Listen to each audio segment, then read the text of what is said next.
อินเทอร์เน็ตส่วนท่านที่สองปัจจุบันดำรงตำแหน่งเป็น Vice President และ Internet Evangelist ของ Google Inc. ท่านคือ Mr. Vince Cerf และดิฉันขอแนะนำคุณพิชัยชื่นสุขสวัสดิ์บรรณาธิการบริหารบริษัท Post Publishing จำกัดที่จะมาร่วมพูดคุยกับท่านทั้งสองดิฉันขอส่งเวทีนี้ให้กับคุณพิชัยค่ะ Good evening, ladies and gentlemen. This welcome to the 25th anniversary of INET. We have a special occasion tonight. We've just listened to an introduction to one of the two founding fathers of the internet. I'm actually thrilled to be here. I had the pleasure of meeting Steve Crocker there yesterday, and we hope Vint Cerf is still with us. Vint, are you here? Can you hear us there? Absolutely. All right. Can you tell us where you are? Because we were just debating over dinner where you are.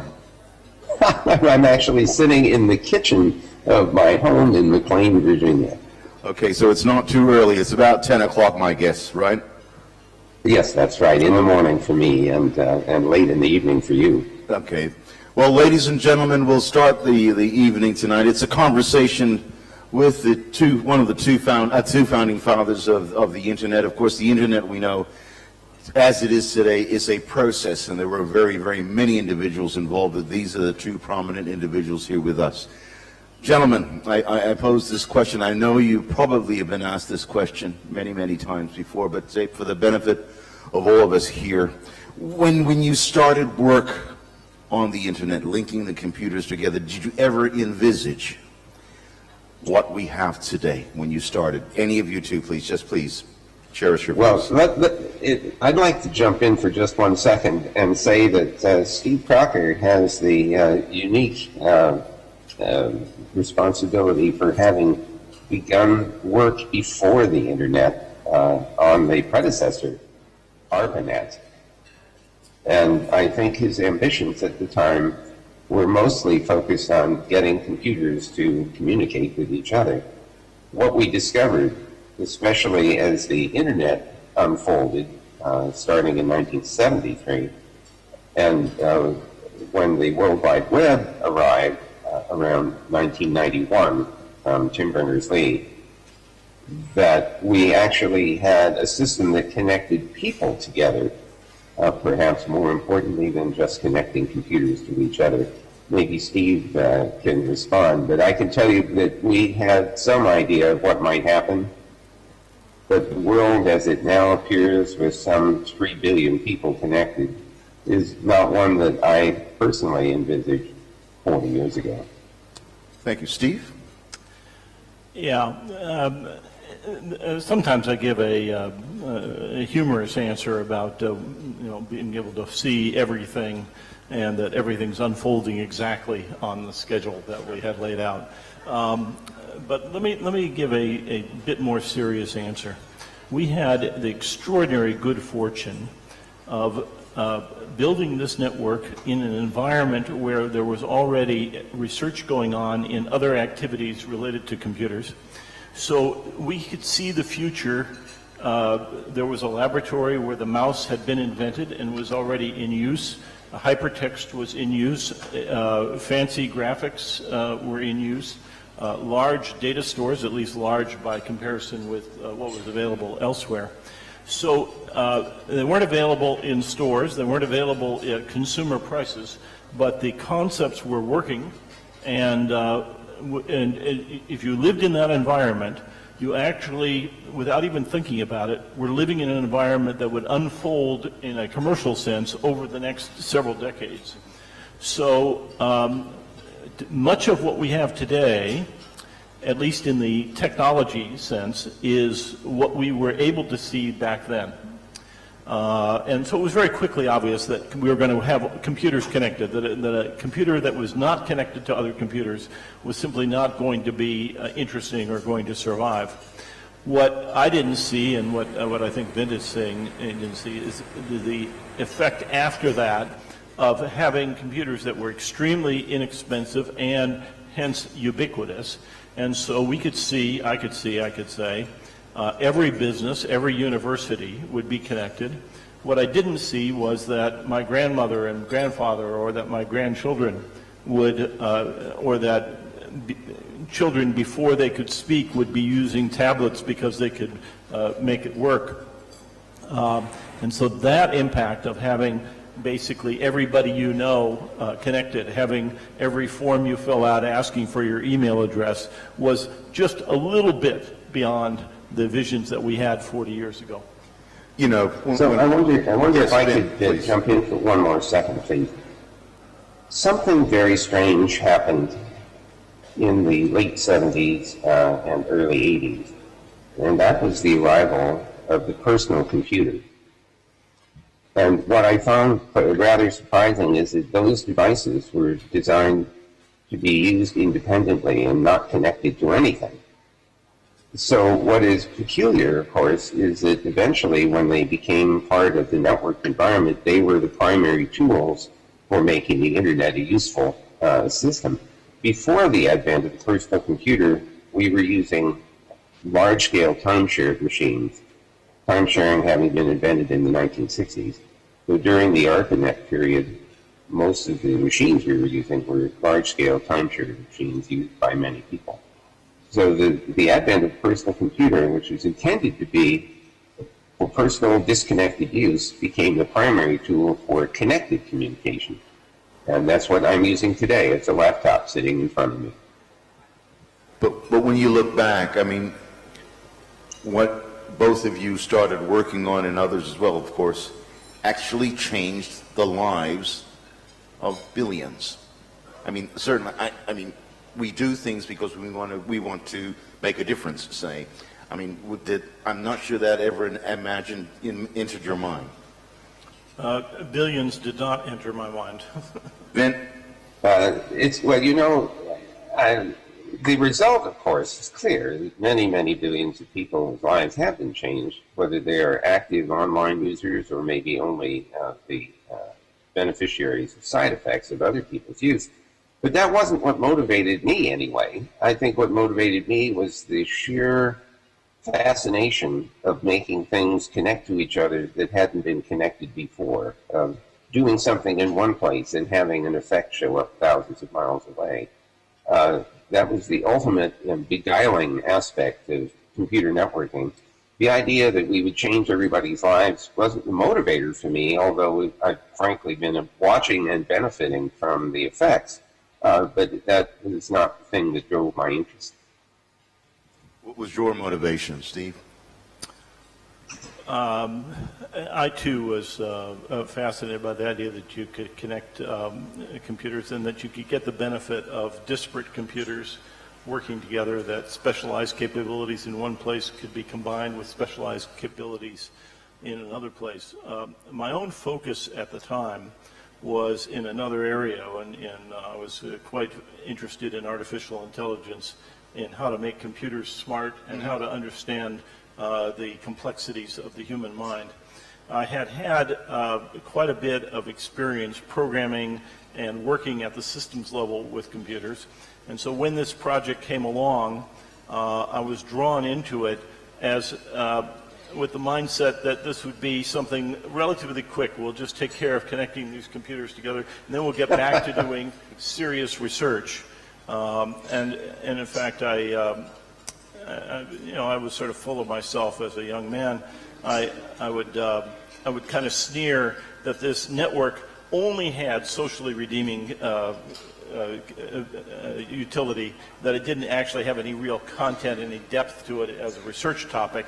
But it was a necessary kind of a task. We'll just get on and do it, and then we'll move on to something else. What were you thinking when the internet really took on, and then suddenly you saw the advent of eventually like social media? We had Highlifght, we've got Facebook now, and people are interacting, and what's happening now, as we all know, it's people being able to express a view, people are able to sort of come together in clusters and groups. Ideas can develop and evolve and actually put pressure on things and maybe cause things to change. We saw, frankly, in the development of the network itself, the network effect of bringing people together. the ability for people to write something and somebody else would respond to it, even though it was clumsy in a sense. We saw that effect right immediately. And then there were a number of, everybody who was involved, I think, has his own personal story about where the interesting mark points are along the way. I'll tell you two, and then I'll let Vint dominate the rest of the time. In the early 1970s, I worked at DARPA in Washington, and I introduced two Air Force captains to each other, one from Alabama and one from New York. Now, the U.S. military has its own communication systems, including telephone systems, so that you can call just like an internal, it's like a big enterprise. These two Air Force captains, when I introduced them to each other, exchanged their email addresses instead of their Autobahn telephone numbers, and I thought, we got it. That was a moment in which I knew that the impact was there, that at that level, these are junior officers, understood that that was a preferred mode of communication, and it was without prompting from me. A much more personal story. When I met my wife, she's from a medical family. Her father was a well-known professor of medicine, and her parents were a little surprised that she would be interested in somebody who was not a doctor. And she tried to explain to them what this network stuff was that I was working on, and they couldn't make any sense out of it all. Some years later, after we were married, my wife took ill, and we moved rather quickly overnight back into her parents' house so they could manage her medical care. And I, at that time, was a director of a laboratory, and I had people working for me, and I wanted to continue to manage at a distance. And so I borrowed a terminal, and I brought it into the house. Mm-hmm. And in the sole single confrontation that I've ever had with my mother-in-law in 40 years, she said, "There's no room for that in this house." And I had to drag it back down the stairs and out the car and make some other arrangements. Time passes, and we eventually got her a laptop, and she was running a business out of her house, and she took great delight in stealing the Wi-Fi signals from her neighbor's house. And my stock has gone up gradually over time. So, Vint, any thoughts, please? Well, I'm still recovering from that wonderful story.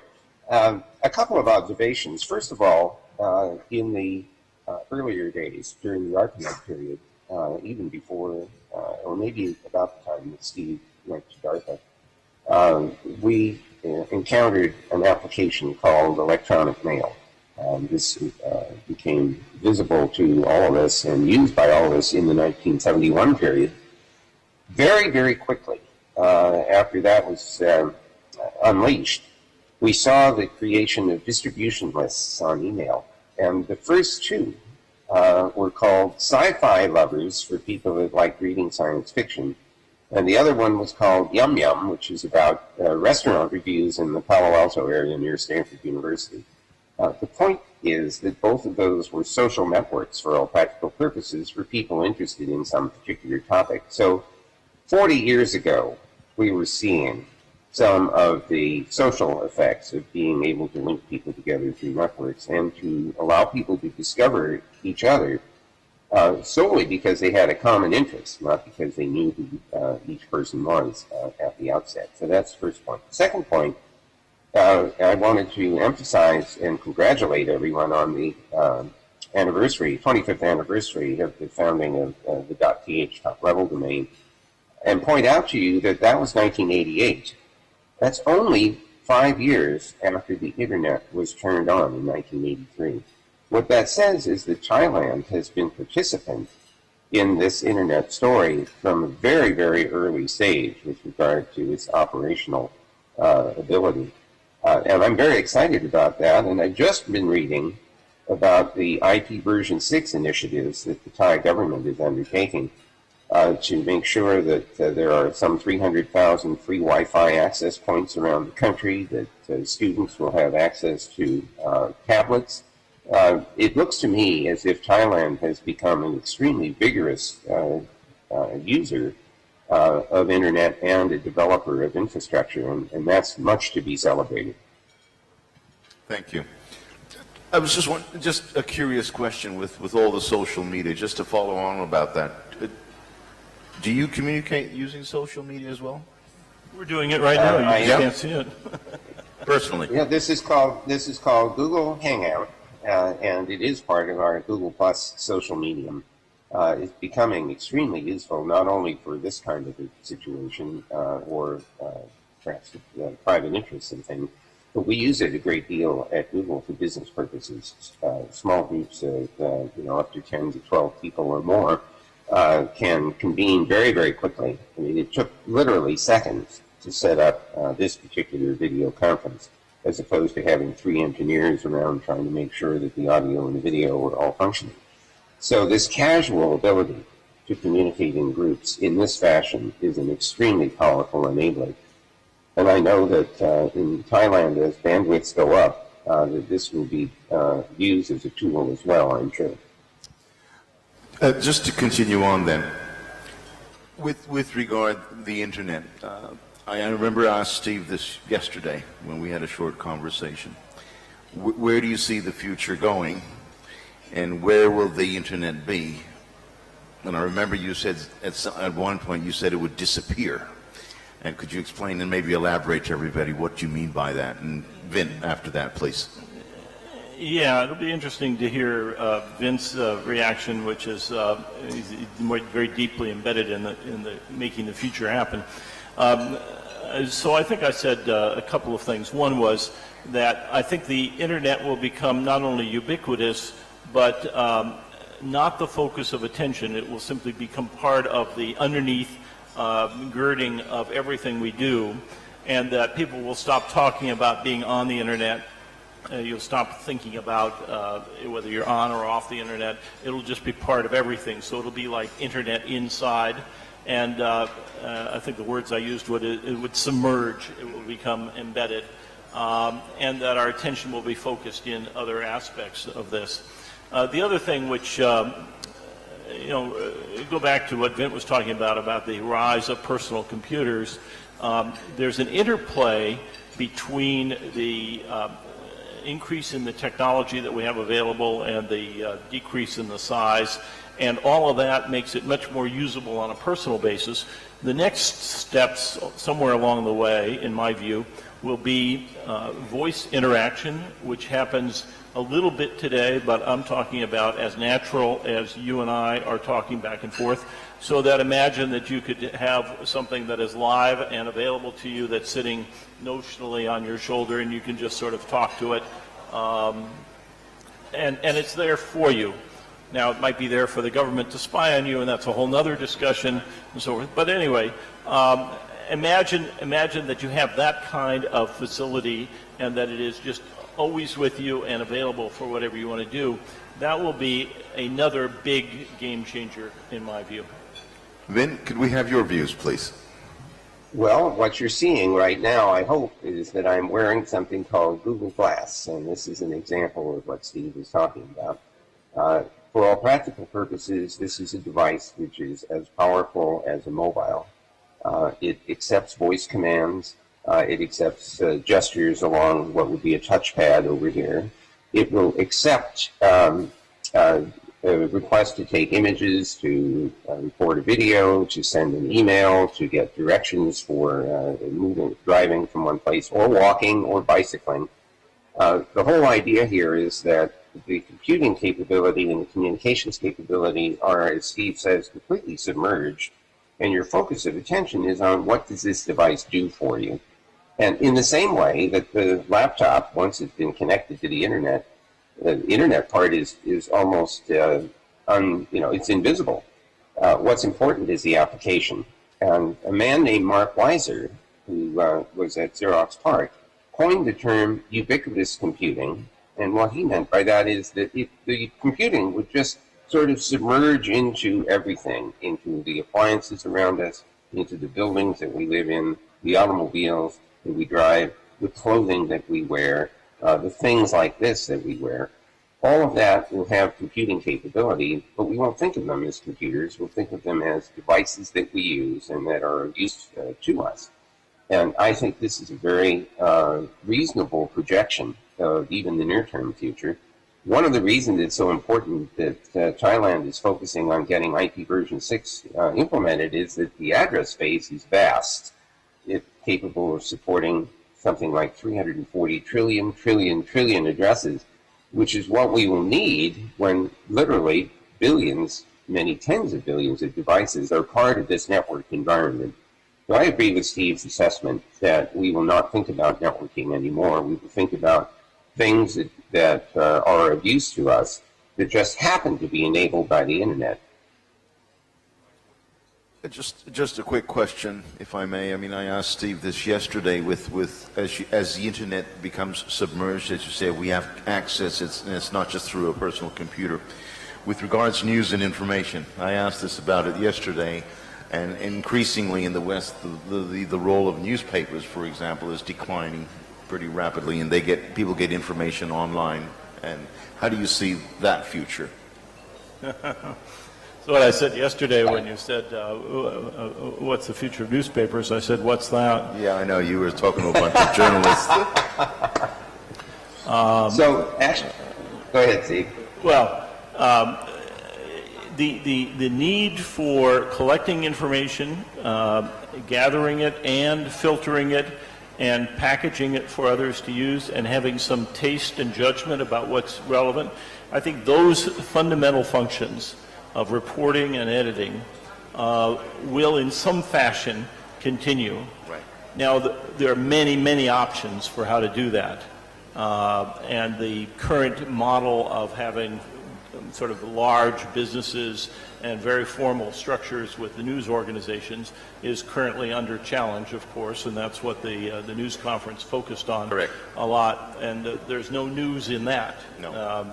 But the fundamental requirement of how do you manage the enormous amount of information out there and having people who are good at finding what's relevant, having people who are good at finding how to aggregate it, how to package it, and is a service to each and every one of us as a consumer.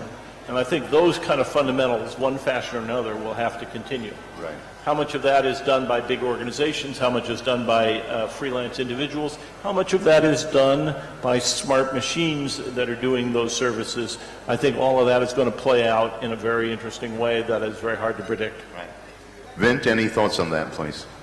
Well, I think the term newspaper tells you a lot right away. The first observation is that there was a time when paper was the cheapest and fastest way to get a lot of information out to many people on a regular basis.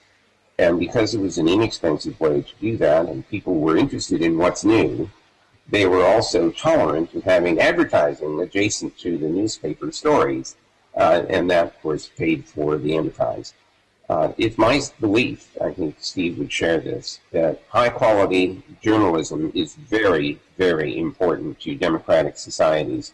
And so we all seriously need to find ways of recasting the business model that supported the notion of newspaper, only now it's going to have to be the delivery of news with good quality journalism, both editing and investigative reporting.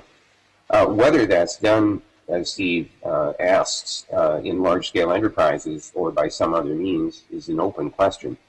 But I think the importance is so high that many of us, including me and Google, will be very interested in finding ways to facilitate that high-quality journalism as the future unfolds.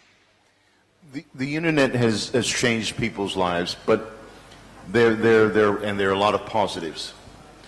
That you must have, there are negatives as well, the way it's used, how people have used it, and especially in the social media. Do you have any areas of concern currently, in the past or in the future? Vint or Steve, please. I'll let Vint go. Well, let me start out by saying that one of the disappointing things about creating large-scale infrastructure is that people can abuse it. When we began this work, there was a fairly homogeneous collection of engineers whose interests were reflected in many of the applications that emerged out of the ARPANET and the Internet experience. But as the general public got access to it, beginning in 1988 or 89 or so, at least in the U.S., we began to see people abusing the system. The problem here is that people, not everyone has everyone else's best interests in mind. And so there is abuse on the network, and we do have to do something about it. One of the challenges is that the abuser may be in one legal jurisdiction and the victim in another. And this could cross international boundaries as well. So we're going to have to seek common agreement on an international basis as to what constitutes abuse, what is unacceptable socially, and what we should do about it. Passing laws often is ineffective, especially if they can't be enforced. And so we may have to make use of additional methods for persuading people not to do things that are harmful. One of the obvious things is moral suasion. To just say, don't do that, it's just wrong. Another possibility is to say, well, we can't stop everyone from doing some of these things, but if we catch you doing it, and we've all agreed that it's socially unacceptable, then there have to be consequences. So we will have to deal with this technology as we have with others. To give you an example, certainly in the U.S., and I presume in Thailand, it's considered illegal to drink alcohol and then drive, cause damage, harm, possible death. We can't stop people from doing that, but we can tell them that if we catch them doing that, there will be consequences. There may be fines, you might be put in jail, you might lose your driver's license. So we have to employ both social and legal methods in order to minimize or reduce the level of abuse. And I think the same kinds of things will probably factor into the way we deal with the internet. Yeah, let me, the risk of going a little too abstract, stand back and take a very long view of this. I recently read a book by Jared Diamond on the world until yesterday, talking about the what society looked like prior to the formation of nation states, tribes and chiefdoms and small organizations. One of the most important points that he makes with an enormous amount of data is the whole theme of risk reduction, and how each of those societies dealt with a variety of different risks, from risk of not having enough food to risks of war and so forth. And the transition into the nation states had a dramatic impact on reducing the risks that societies face, even including the risks of loss of life due to war, that as horrendous as the massive large-scale wars that we've observed in the last century or so, they are relatively small from a percentage impact point of view compared to the near state of total warfare that existed on a continuous basis. Right.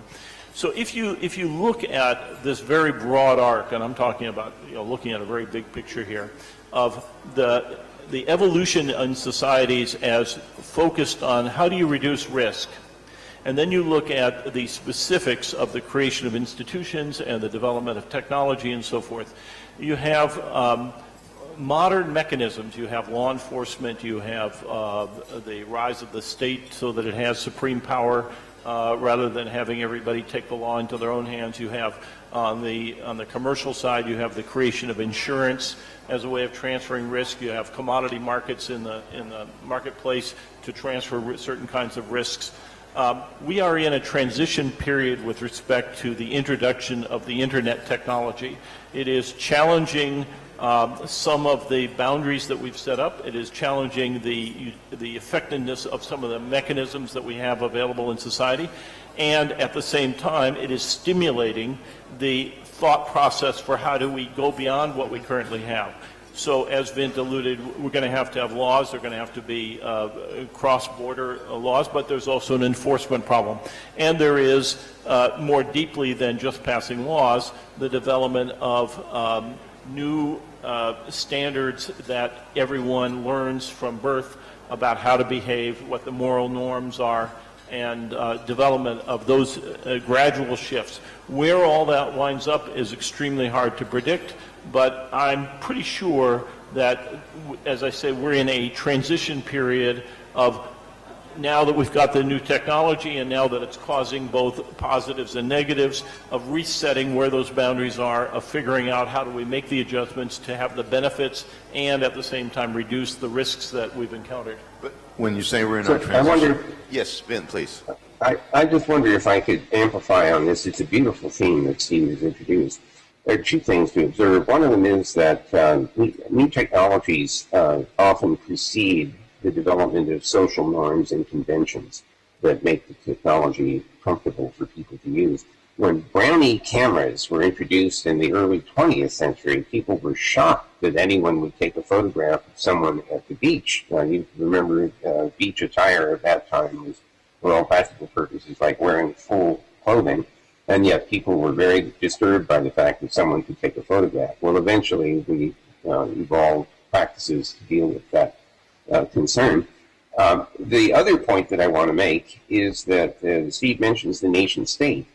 One of our colleagues, Bertrand de la Chapelle, who is French and a member of the board of ICANN that Steve chairs, has brought up a very interesting post-Westphalian notion. Now, we all remember the Treaty of Westphalia. It was in 1648, and it created the notion of nation-state. It created the notion of sovereignty, and it allowed states to be sovereign within their boundaries. What Bertrand tells us is that the Internet creates a kind of post-Westphalian need for nation states to recognize that they do not and cannot exercise full sovereignty if there are things that happen in the state that affect others. So an example in the physical world would be a river flowing from one country to another. If country A pollutes the river just before it goes into country B, it has an impact on country B. We can't allow country A to treat that as a purely sovereign act. And the Internet introduces a similar kind of problem because acts in one country have potentially harmful effects on others in other countries. So we're going to have to cope with a post-Westphalian view of the way our world functions. So let me go a bit further. You have to observe that what you've just seen here are two computer scientists using words like Westphalian and post-Westphalian. One of the impacts of the network is to highlight and focus attention on disadvantaged minorities. Just consider the impact on the disadvantaged minority of the class of people we call political scientists, who now are shaking in their boots that computer scientists are using terms like Westphalia. Okay, just to follow on, you, as Steve, you mentioned a minute ago, we're in a transition. We've got to sort of, there are positives and there are negatives. There are governments who think they can control the use of the net and the information when you can't control that technology. But then there are positives and abuse, as you've said, with regards to the Internet. Is there any possibility that sort of modes of conduct or some agreement can be reached? I mean, each government is not different. Each region is very different. Well, your last point, I think, is very important. It is not going to happen. It will happen. It will not happen uniformly. It will not happen all at once. There will be regional and other kinds of coalitions among countries that have common trading or other shared purposes. And then in other parts of the world, there will be different coalitions, there will be different arrangements. And so I think that we will see a mixture of only slowly emerging global norms and changes, and more rapidly, but not rapidly in their own right, but sort of as a precursor of global norms, will be a faster rise of regional norms, which is perhaps a relevant comment for what we're doing right here, right now. This event that we're at, this is the joint gala of the 25th anniversary of .th, and also the INET conference here. brings together people not only from Thailand but from Southeast Asia and from the region in general. And one of the effects that we've seen very common throughout the internet is the rise of regional aggregations and a lot of cross-border activity that it does not requiring getting on a plane and flying around the world all the time, despite the fact that Vint and I do it all the time. But it's much more efficient and much more effective to bring people together in a kind of an expanded neighborhood. Vint, any thoughts on that, please? Well, you know, the internet has allowed information to flow remarkably freely all around the world, and you can imagine that at Google we are great believers in sharing of information for everyone's benefit and helping people discover information that's of use. My sense right now is that this global sharing and freedom of expression, the ability to invent new applications in a permissionless way, are all some of the most positive benefits that the internet has brought. And although there are concerns at the government level and even at the individual level about content on the net, I think that historically speaking, what everyone has benefited from almost invariably is an open and free flow of information. So I'm hoping that governments and citizens who are worried about content that they consider hazardous will eventually be dealt with, not necessarily by suppression, but by people recognizing that it's in fact not useful information at all. This is called critical thinking, and one of the most important tools we have is to learn when and how to reject information which is not of any use. And my guess is that having several billion minds understand and reject bad information is a much more powerful tool than anything we could invent, either legally or technically. There's also this just going on about the growth of the internet and access to the internet in some countries, obviously in developing countries. Those who have access to it are those who can actually afford it, even though the PCs and the laptops are getting cheaper, smartphones and mobile phones are getting cheaper.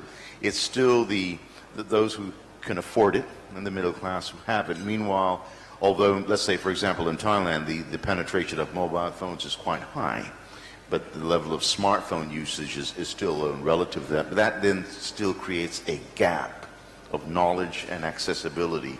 Any thoughts on that? Will that eventually, I guess it depends on the state of the economy of each nation, will that gap eventually be reduced, do you think? I'm sure it will, actually. You know, every country has a range of people in different economic situations. They have their own gaps independent of the internet in terms of class and income. And gradually over time, one of the great thrusts of history is to try to reduce the disadvantages at the lower end and try to bring a greater sense of equality, and at the same time try to have enough incentive so that there's an engine that drives all of this. That's the grand tension about capitalism versus socialism and so forth. And the internet, I think, is just sort of a small piece of that story. This gap that you've described existed in a much bigger sense at the very early days when a very, very few of us were privileged to have access to the network. And I can tell you that the people that we interacted with, we felt part of a very special society, and the idea of being disconnected from that was not palatable at all. And there were people who did not have access, but who understood it, who kept knocking on the door saying, I want to get in. And it took a little while to be able to figure out how to open those doors and make the network as available as it is today.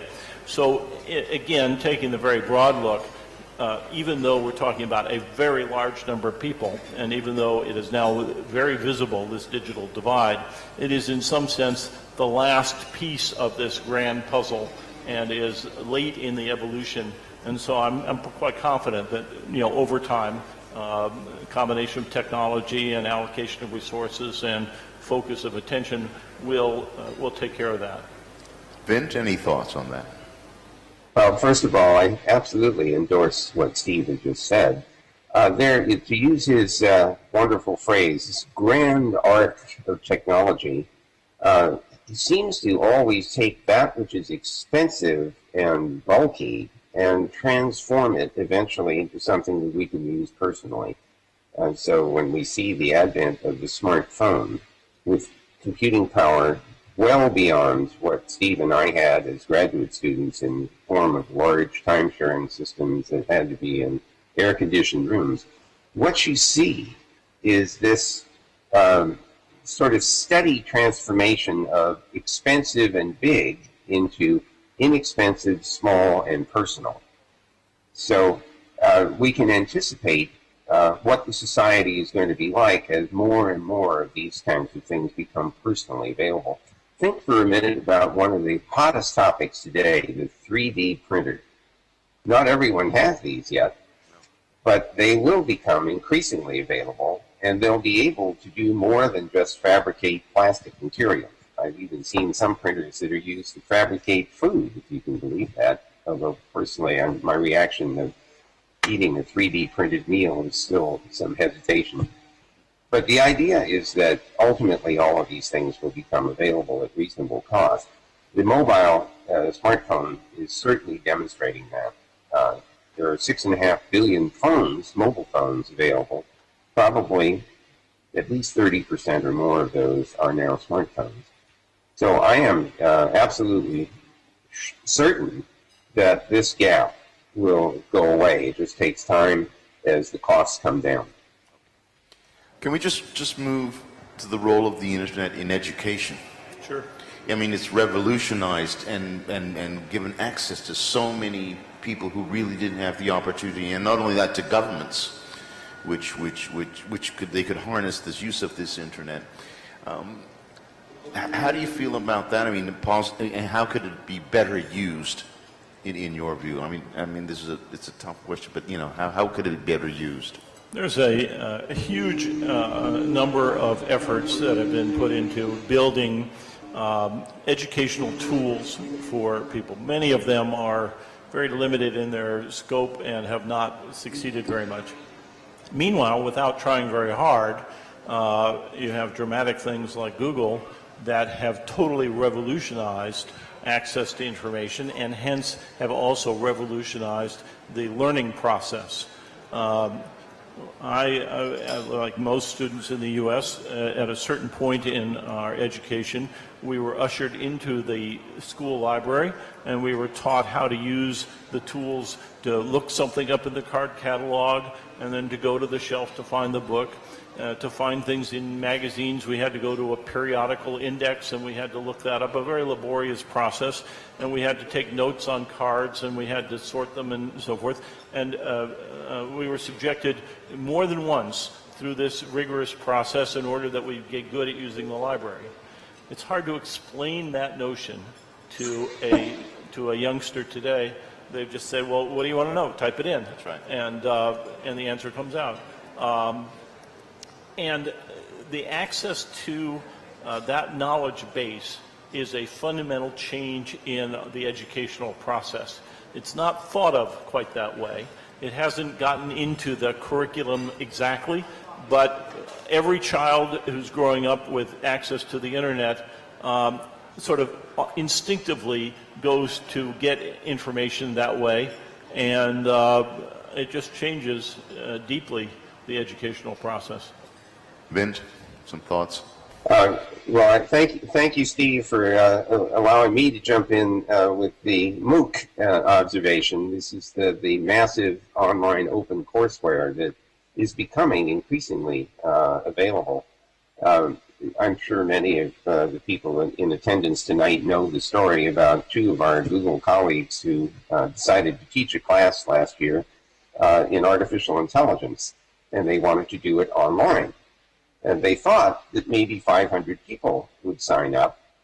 And as it happened, 160,000 people signed up for the class. It was globally available. And of course, their reaction was, uh-oh, now what? Lots of work proceeded to write software to manage such a large-scale student population. Since that time, classes as large as 300,000 people have been online. Not everyone graduates necessarily, but I think of the 160,000 people that took that artificial intelligence course, at least 23,000 graduated. And I remember thinking, you know, if you had been teaching artificial intelligence for the last 30 years, you probably did not encounter 23,000 students over the course of that time. So in one class, they touched more people than anyone in the history of teaching artificial intelligence had ever touched. This is becoming increasingly popular and interesting, and the economics of it are dramatic. Let us imagine for a moment you have a class of 100,000 students. They're all over the world, and you decide to charge them each $10 for taking this class. That's a $1 million class. I challenge you to find me any professor who's ever taught a class that he was able to charge $1 million for. So the economics of this are dramatically different, and universities are going to have to understand how to adapt to this potential. My understanding is that John Hennessy, the president of Stanford University, is extremely enthusiastic about the evolution of this new technology. Thank you. Just at this point, I was wondering if there anybody in the audience, we've been having this conversation, who would like to ask some questions. I don't know if we have microphones available, but is anyone who would like to ask either Vint or Steve a question? Vince, anybody, please. I'll be happy to take questions afterwards for $10 apiece.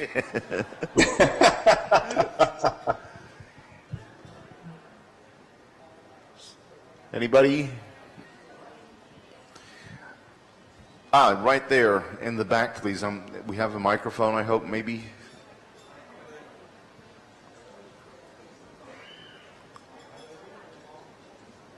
It's on its way.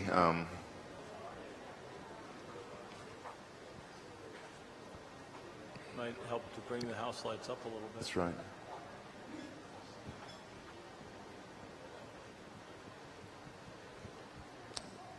Thank you. If you could please identify yourself and ask the question. Thank you. Hi, my name is Nitipong Bunlong. I work for DTAC, one of the mobile company in Thailand. This is probably a question for Dr. Vincent Cerf. I see that you have a Google Glass on, and just wondering, how do you see the development of the Google Glass? Is it going to be like the next iPad devices or the next smartphone? Do you see in that direction? Well, first of all, thank you very much for the question. I see this as largely more like the mobile than anything else. This device is using, at the moment, a mobile for its communication, although it has Wi-Fi capability and it has Bluetooth capability. But the part that is most interesting to me is that it has speech recognition capability, so I can tell it to do things. I can give you a small example on the spot, although you won't see the result right away. I'm tapping it. It says, "Okay, Glass, take a picture." And although you can't see this happening, it just took a photograph of the screen that I'm looking at on my mobile. I'm sorry, on my laptop. So the ability for the computer to participate in the same environment that I'm in, to hear my voice, to interpret it, or to interpret touches that I make in the same way that a touchpad would be used on a laptop, means that I now have a hands-free access to the resources of the internet. And I have already found this extremely useful. I can see my email, I can respond to it by dictating answers, I can capture images that will remind me of things that I've done during the day or things that I should do. This is just the beginning. There are only a couple thousand of these in use right now. We're hoping to get more of them out on an experimental basis to allow people to evolve applications so that by the time this is a commercial product in 2014, it will have a larger collection of applications for people to use. But even now, for navigation, communications, and capturing of imagery and things of that sort, it's a very effective tool. Anybody else has a question? Yes, please. Don't know that.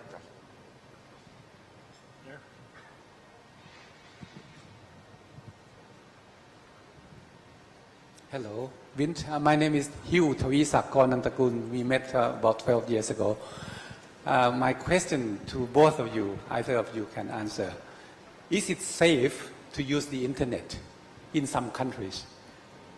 Is the big brother taking over and watch you when you are using the internet? Is your privacy lost when you are entering some country?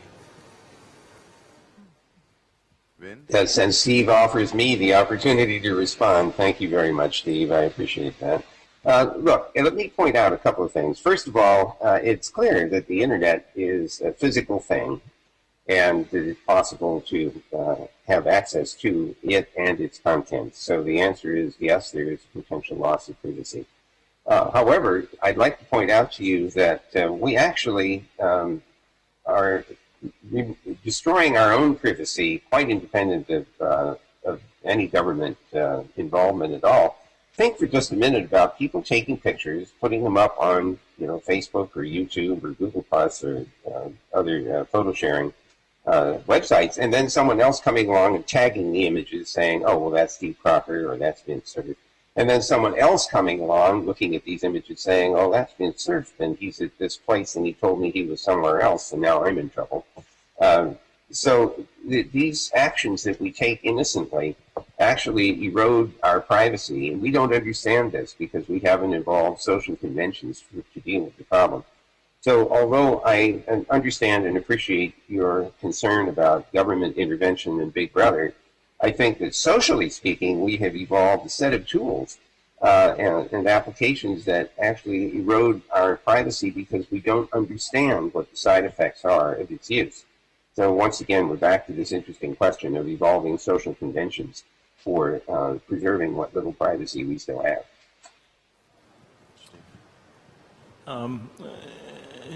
Privacy is very important. People are very concerned about keeping some information to themselves. As with all technologies, we have to sort of learn what the consequences are, and it's at some point it'll no longer be satisfactory to express surprise when you do something in public and there's a picture taken and that picture is then available to everybody and you get outraged and say that shouldn't have happened, and the answer should be, well, you should have known that that was going to happen. There is a flip side to all of this, which is we make extremely strong use of the promulgation of personal information for our own benefit. If you walk into a hotel that you have visited before and the concierge greets you by name and has your favorite drink waiting, is that a violation of privacy or is that high quality service? And in general, you have this whole tension between what's known about you being used for your benefit versus what's known about you being used in ways that you might not be so comfortable. But in both cases, you have quite a bit of information about yourself that is known by other parties, by other people. Finding the right balance, finding the right norms for all that is, again, an ongoing thing. I don't think there is going to be a single resting point. I don't think there's a notion of absolute privacy. And on the other hand, I think that we will establish some norms about what's proper and what's not proper. Can I go on to the challenges you face now on the technical side with regards to ICANN and what you're doing? What do you see as the next step that you need to address, main issues? Well, this one, I guess, is addressed to me since I'm currently the chairman of the board of ICANN, following in Vince's footsteps, who dragged me into this process some years ago. And Vince chaired very ably the ICANN board. ICANN has an interesting role with respect to the internet and with respect to internet governance. We have a very, very narrow, very restricted mandate to oversee the unique identifiers, the domain name system, the addresses, and other identifiers that are important. We are, however, the only structure, the only organization that is explicitly put together to do any kind of internet governance per se on a global basis, And so we get looked at as the organization for all things related to internet governance from time to time. A very heavy burden, right. One that we can't possibly fulfill, nor should we. So one of the challenges will be the creation of other institutions and the cooperative ecosystem that has to come into existence. Already in very strong measure does exist. One of the focal points of the internet ecosystem is in fact the Internet Society, which sponsors INET, the regional internet registries that oversee the address allocations within each region, the country code top level domains like .th, like the THNIC. So there is an ecosystem, but it's going to have to expand to include other things, law enforcement and commercial codes and so forth. Within ICANN, we currently are expanding the number of what are called generic top-level domains. This is gotten quite a bit of attention. It's brought a substantial amount of money into our bank account. People get all concerned about all that. We're being extremely careful and diligent to work through the process of evaluating each of the applications and to proceed in what we think is a very sensible step. But at the end of the day, there will be substantially more top-level domains in the root, and then we'll have to see what that impact is. But I think if one steps back and again, not too inwardly focused on just what we do at ICANN, but look at it in the broader sense of the full internet picture, it's a relatively small part of the rather dramatic set of changes that are continuing to take place. Thank you. This is probably addressed to Steve more than because tomorrow you have a meeting with the Prime Minister.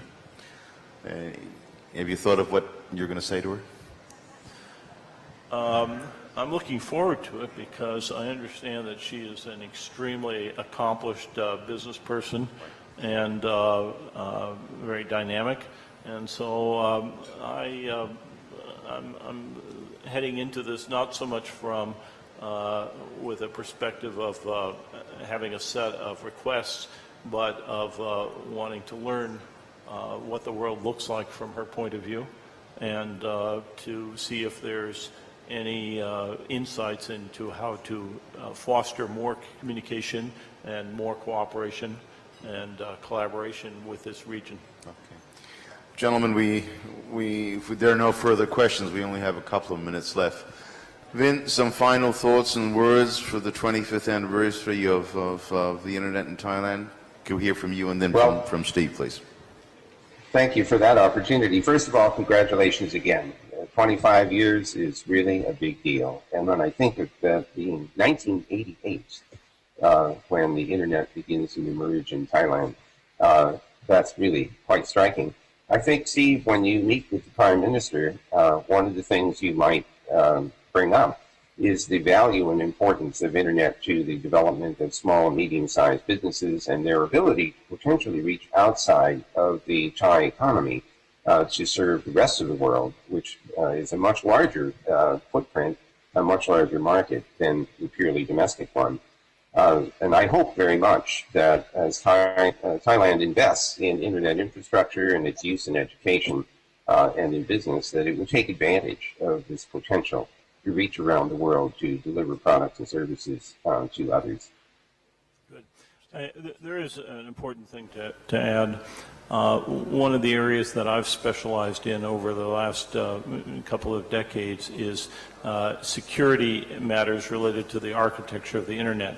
And indeed, one of the reasons why I was very pleased to accept the invitation to come here is because THNIC, the .th, was the first top-level domain in Asia to implement DNSSEC, the security extension for DNS.